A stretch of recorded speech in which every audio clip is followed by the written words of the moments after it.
Eu vou fazer a pergunta e nós vamos ler a resposta juntos, tá? Ela diz assim: por quem devemos orar? Vamos ler todos juntos? Devemos orar por toda a Igreja de Cristo, sobre magistrados e demais autoridades, por nós mesmos, pelos nossos irmãos e até mesmo pelos nossos inimigos, pelos homens de todas as categorias que agora vivem e que ainda hão de nascer. Nós vamos até aqui, porque a segunda parte, acho que o Mateus vai continuar a semana que vem. E aí, a pergunta é interessante, né? Por quem devemos orar?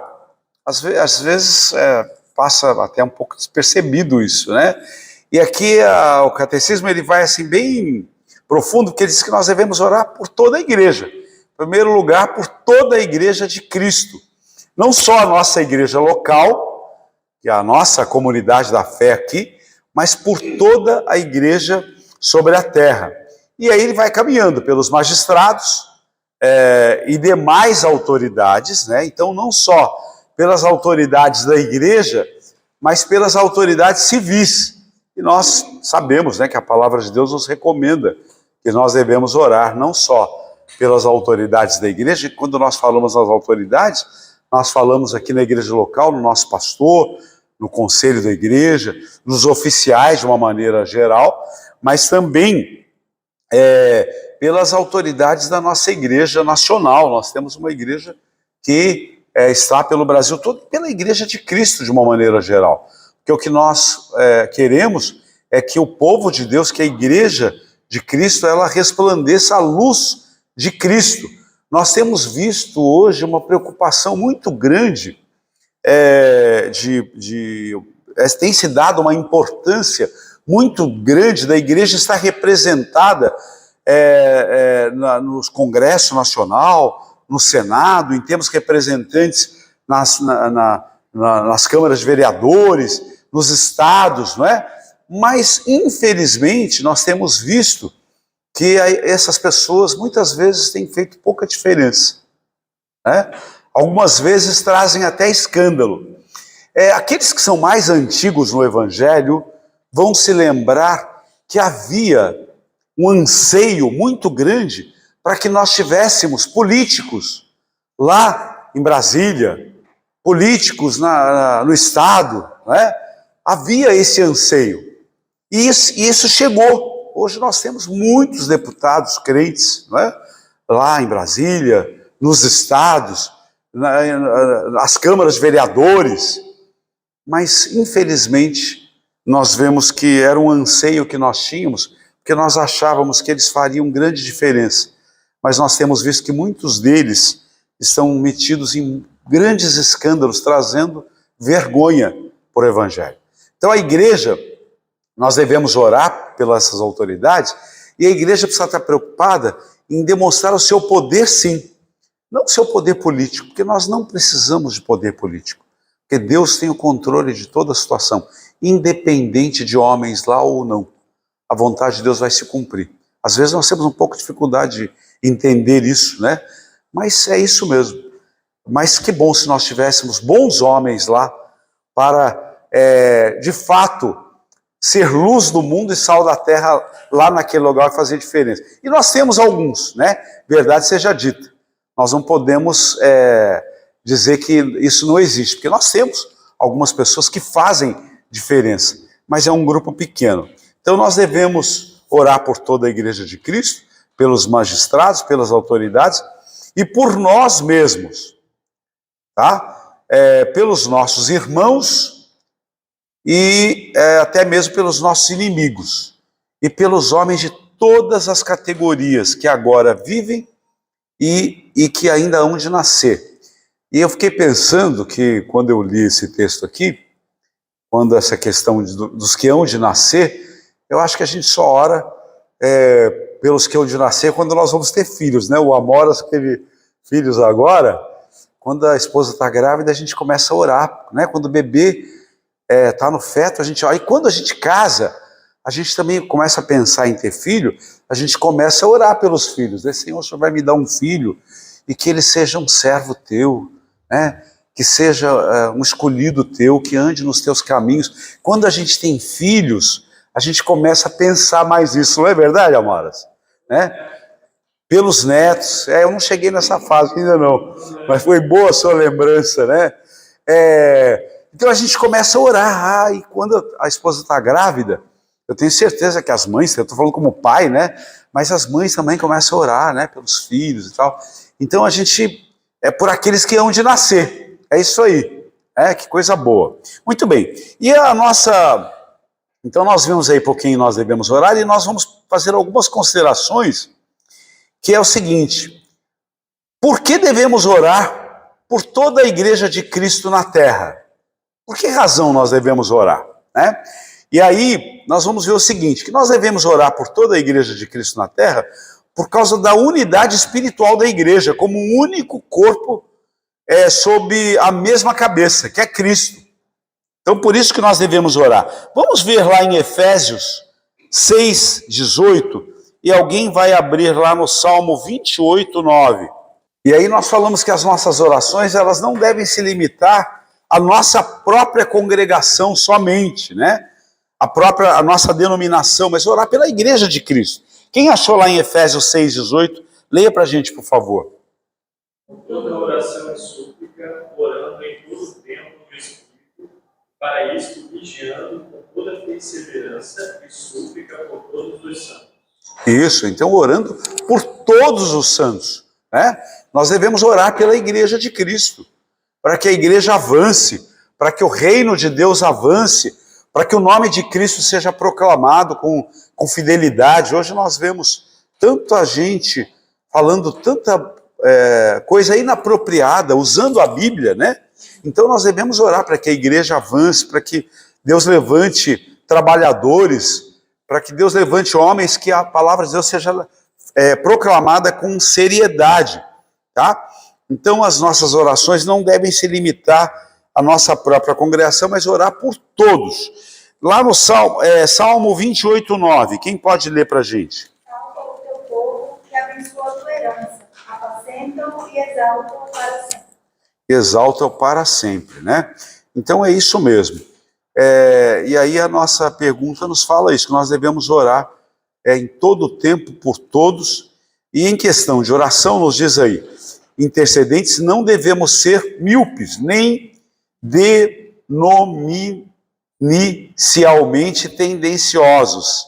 É claro que devemos orar, em especial pela nossa própria denominação, com a qual temos vínculos e responsabilidades especiais, mas isso jamais deverá excluir uma visão mais ampla que nos leve a rogar a Deus por toda a igreja de Cristo no mundo. Então nós devemos orar, né? Nós vemos assim que nós oramos às vezes pelos nossos missionários, e nós vemos muitos missionários que estão aí espalhados pelo mundo, pregando a palavra de Deus e fazendo o seu papel. Muitos não são presbiterianos, mas estão pregando a palavra de Deus com fidelidade, né? Eu até brinquei aqui outro dia, falando sobre, acho que eu estava aqui na classe de escola dominical, e nós falamos assim que se alguém lhe der uma passagem para o Iraque, para Bagdá, eu tenho certeza que nem de graça você queria ir para lá, né? Com passagem de avião de ida e volta, estadia, ninguém quer ir para lá, mas nós temos missionários que estão lá, estão vivendo lá, né? Estão correndo perigo de vida. Na nossa igreja, os missionários que estão lá, naquela revista de missões, se vocês pegarem, eles não têm os nomes, né? Tem só uma abreviatura, porque eles correm perigo de vida se descobrirem quem eles são. Então nós temos gente pregando na China, não é? Que é uma perseguição tremenda, e outros países, muitos outros. Então nós devemos orar para que a igreja de Cristo avance, orar pelos missionários, orar para que o reino de Deus continue sendo anunciado com fidelidade, não é? Não só por aqueles da nossa igreja, mas também por todos aqueles que estão trabalhando no reino de Deus, tá? E aí a segunda consideração é porque somos ordenados a orar pelos magistrados. Vamos abrir a palavra de Deus no livro que nós lemos agora, em 1 Timóteo, capítulo 2. Esse é o texto que nós lemos agora no início, que nos fala claramente que nós devemos orar, não é? Por todas as autoridades, e é interessante que o texto diz que nós devemos orar para que haja paz na cidade. É curioso isso, né? Porque na paz da cidade nós também teremos paz. Olha aí, 1 Timóteo 2, de 1 a 12, antes de tudo, pois exorto que se use a prática de súplicas, de orações, e intercessões e ações de graças em favor de todos os homens, em favor dos reis e de todos os que acham investidos de autoridade, para que vivamos vida tranquila e mansa, com toda piedade e respeito. Isto é bom e aceitável diante de Deus, nosso Salvador. Então vejam, meus irmãos, que nós somos instruídos a orar. Nós temos governos ímpios? Temos, mas eles estão lá porque Deus permitiu. Não são aqueles que nós gostaríamos, mas Deus permite que eles estejam lá. E nós precisamos orar por eles. Orar para que Deus ilumine, né? Para que a vontade de Deus seja feita. Nós precisamos orar por isso, né? Então o nosso texto diz assim: somos ordenados a orar por magistrados e por todas as autoridades. Isto por pessoas em posição de autoridade, tanto no Estado quanto na igreja, porque esses dois são as instituições divinas para a realização dos propósitos de Deus no mundo, e ambos carecem do seu auxílio e da sua bênção para a correta concretização das suas tarefas. Aí eu achei interessante esse final, que diz assim: magistrados e autoridades precisam ter sabedoria, coragem, honestidade e integridade, bem como outros dons da graça comum e da graça especial de Deus. E por causa disso, os crentes em Cristo devem orar por eles. Então, por isso que nós precisamos orar. A vontade de Deus é que eles sejam honestos, é que eles sejam íntegros, é que eles façam o bem, é que eles façam a coisa certa, não é? Então nós temos esse dever. Se eles vão fazer ou não, isso não depende de nós. Se dependesse de nós, eles fariam, não é? Mas nós devemos orar nesse sentido e por essa causa, tá? E aí então nós lemos os textos aí de Colossenses 4:3. Quem achou pode ler para a gente, por favor? Colossenses, capítulo 4. Pode ler. Para que Deus nos abra a porta à palavra, a fim de falarmos do mistério de Cristo, pelo qual também estou algemado. Isso aí. Então, aí, né? Bom, e aí nós vamos para uma terceira consideração, que é a seguinte: é certo orarmos por nós mesmos? É possível que alguém pense, né? Mas será que eu posso orar por mim mesmo? Existem questões que nós oramos, às vezes a gente fica pensando: será que eu deveria orar por isso? E aí que nós vamos ter essa resposta aí. Em Gênesis 32:11, alguém vai ler lá, por favor, em Gênesis 32:11, e alguém vai ler em Isaías 38, de 1 a 5. Quem achou Gênesis 32:11? É isso mesmo.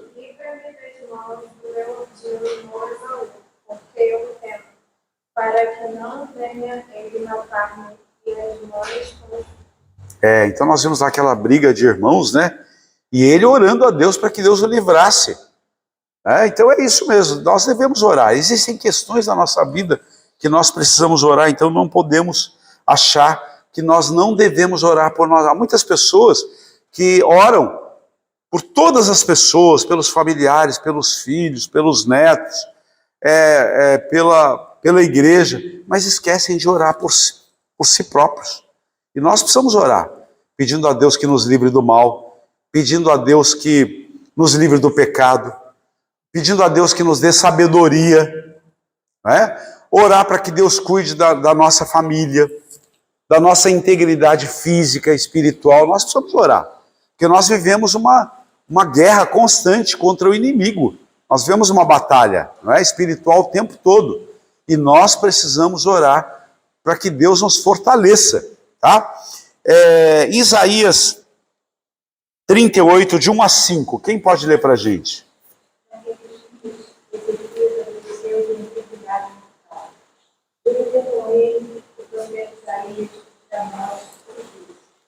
Assim diz o Senhor, como ordem a tua casa, tu morrerás e não viverás.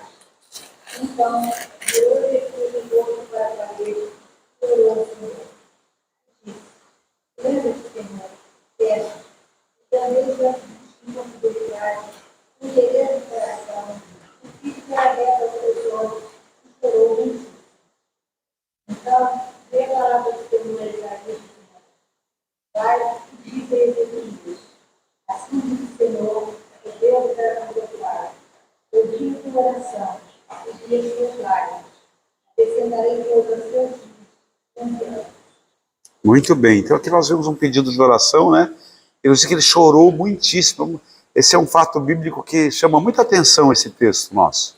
E Deus concedeu o desejo do coração dele, né? Nós sabemos aquela situação de enfermidade grave e Deus concedeu o pedido, e muito mais do que ele queria até, né? Então nós devemos orar. Diz assim, nós devemos orar, não há nada de errado orar pedindo bênçãos temporais, legítimas para nós, tais como saúde ou cura, alimento, vestuário, prosperidade material, sucesso nos negócios, etc. Não existe problema nenhum orar por isso, desde que não seja de forma egoísta. O que seria essa questão egoísta? É a gente pedir só para a gente, achando que nós merecemos tudo e que ninguém merece mais nada, né? Então, se eu receber, foi Deus que me deu, não vou repartir com ninguém. Porque todas as bênçãos que Deus nos dá, é para que a gente reparta essa bênção com alguém, tá? Nada que nós recebemos de Deus é para nós mesmos. É para que de alguma forma a gente abençoe outras pessoas. E nós podemos orar. Podemos orar por saúde, sim. Podemos orar pelo emprego melhor. Podemos orar por prosperidade. Não há nada de errado. A gente querer ser próspero. Não tem problema nenhum nisso. Querer ter um salário melhor, né? Pedir a Deus por um emprego, por uma oportunidade de trabalho, que a gente tenha um salário melhor, para que a gente dê uma condição melhor de vida para a nossa família, não há nada de errado nisso, né? Então nós podemos e devemos orar por nós mesmos, tá? Isso é importante. Devemos orar, sempre orar por bênçãos espirituais para nós mesmos, e quando fazemos isso, sincera e humildemente, podemos confiar que Deus ouvirá as nossas orações, ou concedendo-nos o que pedimos, ou de um outro modo, conforme a sua sabedoria e amor, o que é bem melhor. E essa questão aqui do que é bem melhor, existe uma questão que eu achei muito interessante, porque nem sempre a nossa oração é aquilo que é a vontade de Deus, né? Então nós podemos pedir, sim, mas, Senhor, se for da tua vontade. É por isso que nós precisamos orar. Senhor, meu desejo é esse. Mas se for da tua vontade, Senhor, que o Senhor conceda isso.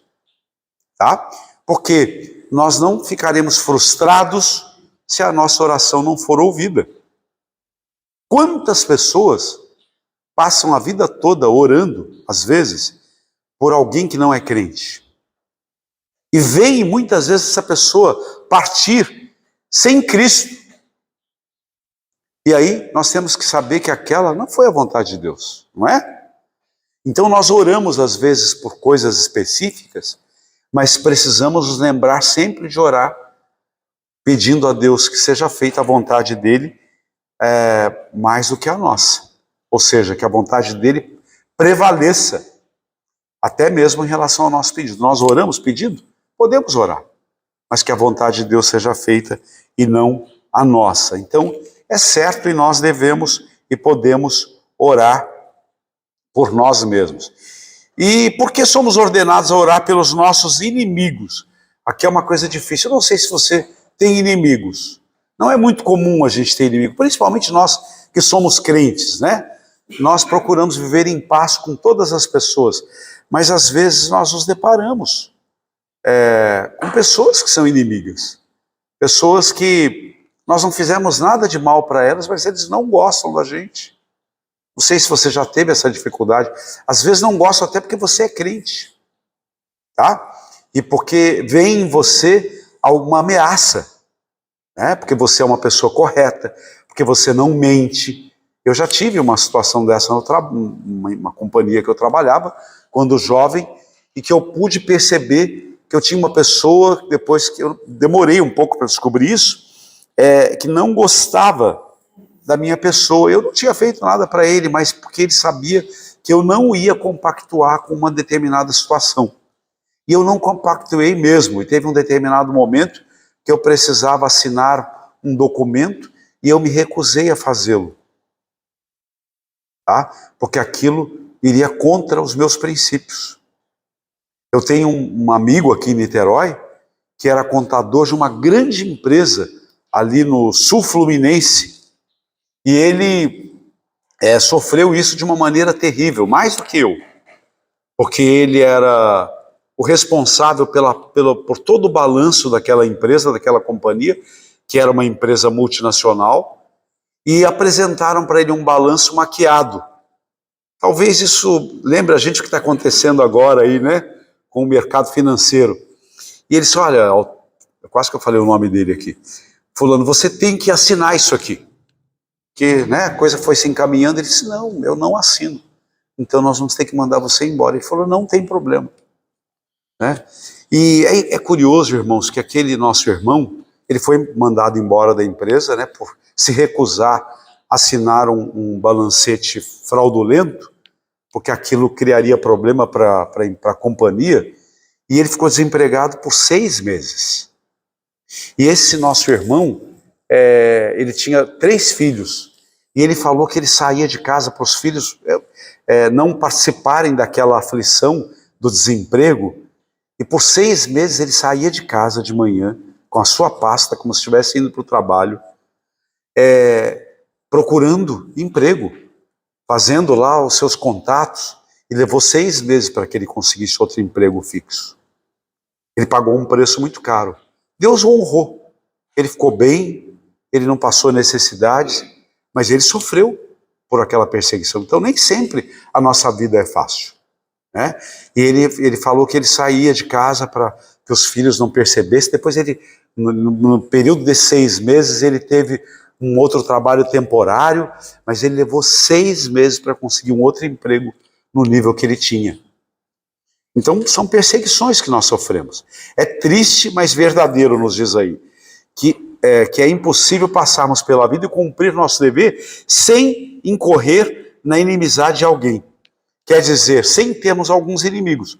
O melhor e mais santo dos santos de Deus descobriu que isso é verdade. Pensemos, por exemplo, em Davi, Elias, e aí ele foi discorrendo aí, né, de vários personagens da Bíblia que passaram e tiveram inimigos, que foram perseguidos.